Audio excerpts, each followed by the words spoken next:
کسی کے دل کو چوٹ پہنچا کر معافی مانگنا بہت آسان ہے، لیکن خود چوٹ کھا کر کسی کو معاف کرنا بہت مشکل۔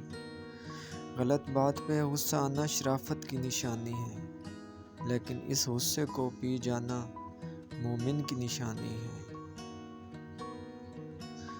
رشتے خون کے نہیں احساس کے ہوتے ہیں، اگر احساس ہو تو اجنبی بھی اپنے ہو جاتے ہیں، اگر احساس نہ ہو تو اپنے بھی اجنبی ہو جاتے ہیں۔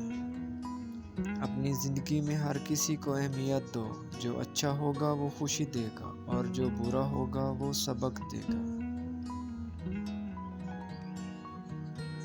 رشتے کبھی قدرتی نہیں مرتے، بلکہ ان کو ہمیشہ انسان ہی قتل کرتا ہے، کبھی نفرت سے، کبھی نظر اندازی سے اور کبھی غلط فہمی سے۔